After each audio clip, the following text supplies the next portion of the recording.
बात बंगला खाली करने की नहीं रह गई है और राहुल गांधी जी की सदस्यता के जाने का ही नहीं रह गया है।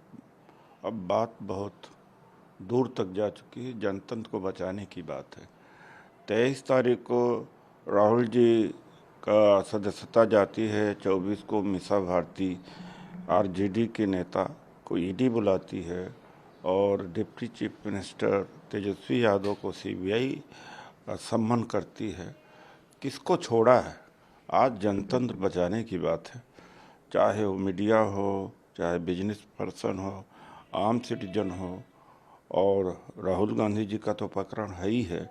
जब राहुल गांधी जी तक के साथ ऐसा किया जा रहा है तो देश में एक आम नागरिक की क्या स्थिति है? आज बात जनतंत्र बचाने की है। लेकिन आपको लगता नहीं कि ये क्या है, जबकि समय होता है, कुछ समय सीमा दी जाती है कि आप इस पीरियड में कर सकते हैं, लेकिन इमीडिएट इफेक्ट से खाली करने के लिए बोला गया है। 7 फरवरी को राहुल जी ने अडानी के ऊपर भाषण दिया संसद में। उसके एक हफ्ते बाद ही जो पुर्णेश मोदी भाजपा का नेता है सूरत का, जिसने एफआईआर दर्ज किया था, उसने खुद ही हाई कोर्ट में जाकर के याचिका दायर किया था कि मामले की सुनवाई न हो। वो तुरंत हाई कोर्ट से विड्रॉ करता है, वो आदमी मुकदमा फास्ट ट्रैक पर चलता है और इतनी जल्दी परिणाम आ गए। मामला कुल अडानी के भ्रष्टाचार का है। अडानी को इन्होंने पहाड़ बेच दिया, नदी बेच दिया, पाताल बेच दिया, आसमान बेच दिया, कोयला बेच दिया, सड़क बेच दिया, पोर्ट बेच दिया, सारा अडानी को देते जा रहे हैं। उसका भ्रष्टाचार उजागर से जुड़ा हुआ है। राहुल गांधी जी की सदस्यता का जाना और जो संसद सत्र नहीं चलने दिया इन्होंने, वो अभी सब।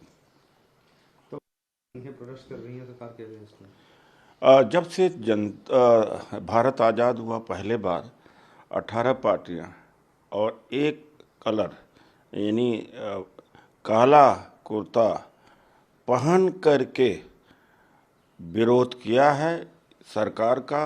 जनतंत्र को बचाने के लिए पहले बार ऐसा हुआ है।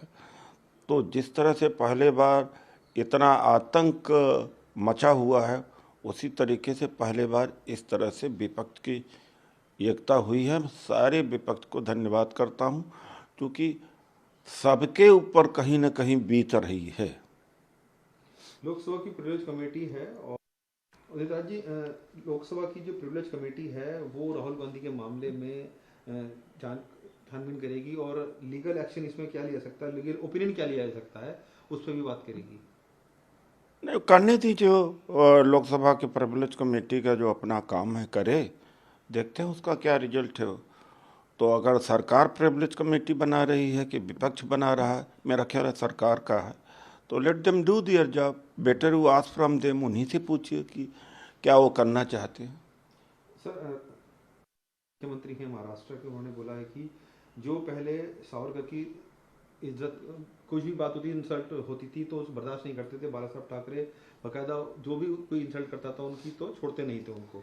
लेकिन जिस तरीके से उद्धव ठाकरे कांग्रेस का साथ दे रहे हैं, उनके सपोर्ट में आ रहे हैं, वो कहीं ना कहीं दर्शा रहा है कि उद्धव ठाकरे पूरी तरीके से बदल चुके हैं।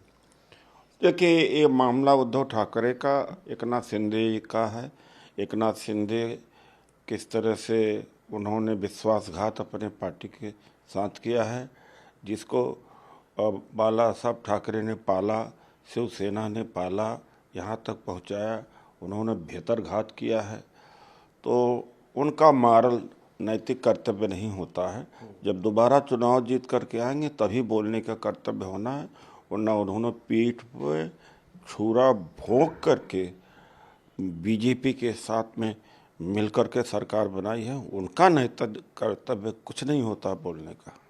सर, जो सावरकर जी के पौत्र हैं, उनका कहना है कि राहुल गांधी बार बार ये बात बोलते हैं कि उन्होंने माफ़ी मांगी थी। वो ये कह रहे हैं कि चैलेंज कर रहे हैं कि कोई ऐसा डॉक्यूमेंट दिखाए जिसमें कि सावरकर जी ने माफ़ी मांगी हो, और राहुल गांधी जो एक बचकाने हरकत कर रहे हैं, बचकानी बातें कर देखो, रहे हैं। सूरज को प्रमाणित करने की ज़रूरत नहीं।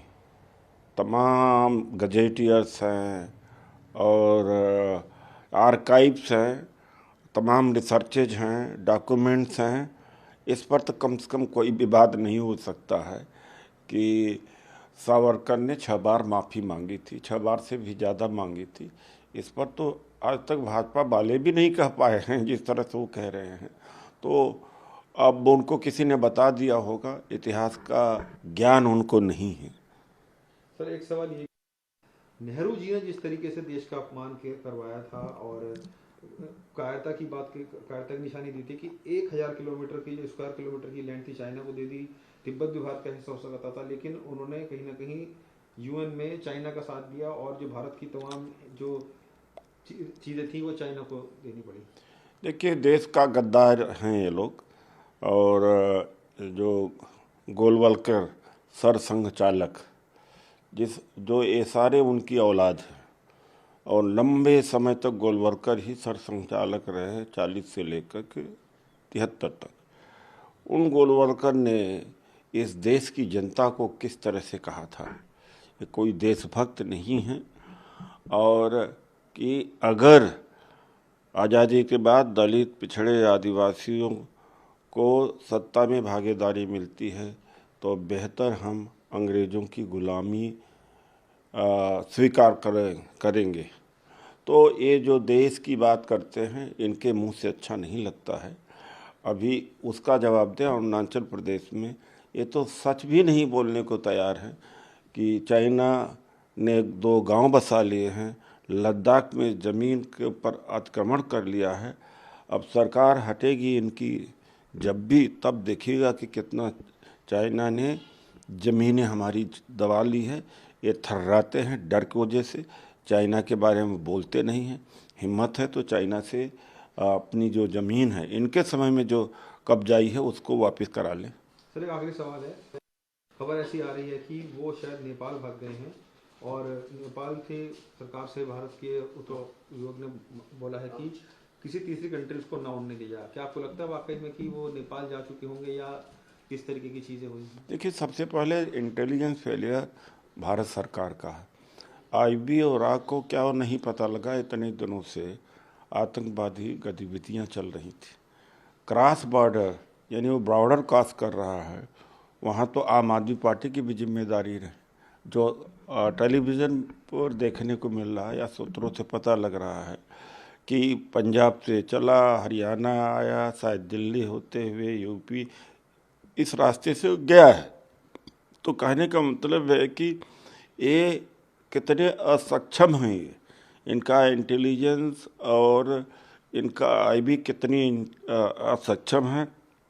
अगर जो आदमी नेपाल तक चला गया है, जब अपनी सीमा में नहीं रोक पाए हैं, तो वहाँ दूसरी सरकार को रोकने के लिए कह रहे हैं।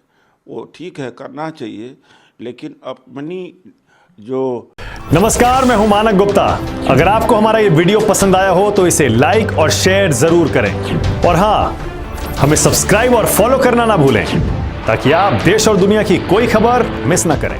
तो जुड़े रहिए हमारे साथ और देखते रहिए न्यूज़ 24।